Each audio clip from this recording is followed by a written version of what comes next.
Quick ಆಗಿ ಒಂದು starters ನ ಮಾಡ್ಕೋಬೇಕು ಅಂತ ಅನ್ಕೊಂತೀವಿ, ಆದ್ರೆ ಏನ್ ಮಾಡೋದು ಅಂತ ಗೊತ್ತಿರಲ್ಲ. ಅಂದ್ರೆ ಈ ತರ baby corn pepper drain try ಮಾಡಿ ನೋಡಿ.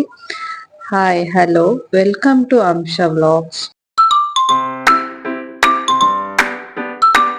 ನಾನಿಲ್ಲಿ 200 ಗ್ರಾಮ್ಸ್ ಅಷ್ಟು ಬೇಬಿ ಕಾರ್ನ್ ತಗೊಂಡು ಚೆನ್ನಾಗಿ ವಾಶ್ ಮಾಡಿ ಇದನ್ನ ಕ್ಯೂಬ್ಸ್ ಆಗಿ ಕಟ್ ಮಾಡ್ಕೊತಾ ಇದ್ದೀನಿ. ನಿಮಗೆ ಯಾವ ತರ ಶೇಪ್ ಬೇಕು ಹಾಗೆ ನೀವು ಕಟ್ ಮಾಡ್ಕೋಬಹುದು. ಕ್ಯೂಬ್ಸ್ ಕಟ್ ಮಾಡ್ಕೊಂಡ್ರೆ ಹಿಟ್ಟು ಚೆನ್ನಾಗಿ ಹಿಡಿಯುತ್ತೆ ಅಂತ. ಇದಕ್ಕೆ ನಾನು 4 ಸ್ಪೂನ್ ಮೈದಾ, ಹಾಗೆ 4 ಸ್ಪೂನ್ ಕಾರ್ನ್ ಫ್ಲೋರು, ಉಪ್ಪು, ಪೆಪ್ಪರ್ ಪೌಡರ್, ಶುಂಠಿ ಬೆಳ್ಳುಳ್ಳಿ ಪೇಸ್ಟ್, ಕರಿಬೇವಿನ ಎಲೆ ಹಾಗೆ ಸೋಯಾ ಸಾಸ್ನ ಹಾಕಿ ಚೆನ್ನಾಗಿ ಡ್ರೈ ಮಿಕ್ಸ್ ಮಾಡ್ಕೋಬೇಕು. ಫಸ್ಟ್ ನಾವು ಇದಕ್ಕೆ ನೀರ್ ಹಾಕ್ತೇನೆ ಚೆನ್ನಾಗಿ ಡ್ರೈ ಮಿಕ್ಸ್ ಮಾಡ್ಕೋಬೇಕು. ಡ್ರೈ ಮಿಕ್ಸ್ ಮಾಡ್ಕೋಬೇಕಾದ್ರೆ ಹಿಟ್ಟು ಕಮ್ಮಿ ಆಗಿದ್ರೆ ನೋಡಿ ಹಿಟ್ಟು ಹಾಕೊಂಡ್ರೆ ಆಯ್ತು. ನಂತರ ಇದು ಹಿಟ್ಟೆಲ್ಲ ಹಿಡಿದ್ಮೇಲೆ ಇದಕ್ಕೆ ಸ್ವಲ್ಪ ಸ್ವಲ್ಪನೇ ನೀರ್ ಹಾಕೊಂತ ಮಿಕ್ಸ್ ಮಾಡ್ಕೋಬೇಕಾಗತ್ತೆ. ಒಂದೇ ಸಲ ನೀರ್ ಹಾಕೋಬಾರ್ದು.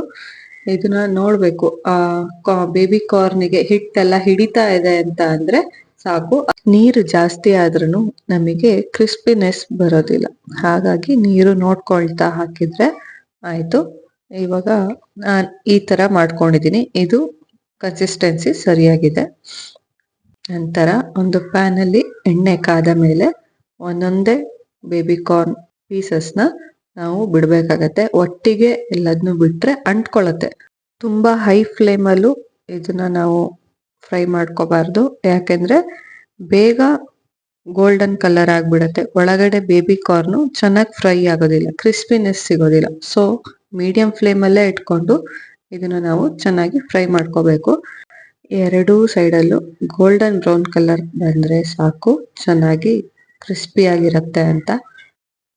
ಹೀಗೆ ನಾನು ಕಟ್ ಮಾಡಿ ಇಟ್ಕೊಂಡಿರೋಂಥ ಎಲ್ಲ ಬೇಬಿ ಕಾರ್ನು ಫ್ರೈ ಮಾಡ್ಕೊಂಡಿದ್ದೀನಿ. ಇದು ಹಾಗೆ ತಿನ್ನೋದಕ್ಕೂ ತುಂಬಾ ಚೆನ್ನಾಗಿರುತ್ತೆ. ನಾವು ಆಲ್ಮೋಸ್ಟ್ ಎಲ್ಲ ಇಂಗ್ರೀಡಿಯೆಂಟ್ಸು ಇದಕ್ಕೆ ಹಾಕಿರ್ತೀವಿ. ಇಲ್ಲ ಅಂತ ಅಂದ್ರೆ ನಮಗೆ ಮಸಾಲೆ ಹಾಕೊಂಡು ಫ್ರೈ ಮಾಡ್ಕೋಬೇಕು ಅಂತ ಅಂದ್ರೆ 1 ಸ್ಪೂನ್ ಎಣ್ಣೆ, ಹೆಚ್ಚಿರುವಂತ ಬೆಳ್ಳುಳ್ಳಿ ಹಾಗೆ 2 ಮೆಣಸಿನ್ಕಾಯಿನ ಸ್ಲೈಸ್ ಮಾಡಿ ಕಟ್ ಮಾಡ್ಕೊಂಡು ಹಾಕೊಂಡಿದ್ದೀನಿ. ಹಾಗೆ ಕ್ಯೂಬ್ಸ್ ಆಗಿ ಕಟ್ ಮಾಡಿ ಇಟ್ಕೊಂಡಿರೋ ಅಂತ ಈರುಳ್ಳಿನ ಹಾಕೊಂಡು ಚೆನ್ನಾಗಿ ಫ್ರೈ ಮಾಡ್ಕೋಬೇಕು.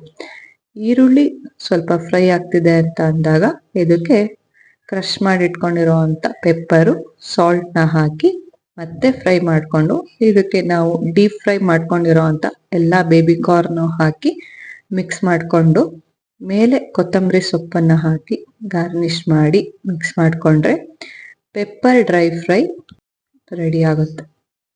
ತುಂಬಾ ಈಸಿಯಾಗಿ ಕ್ವಿಕ್ ಆಗಿ ಹೇಗೆ ರೆಸ್ಟೋರೆಂಟ್ ಅಲ್ಲಿ ಕೊಡೋ ತರನೇ ಪೆಪ್ಪರ್ ಡ್ರೈ ಫ್ರೈ ಮಾಡ್ಕೊಂಡ್ವಿ ಅಂತ ನೋಡಿದ್ರಿ.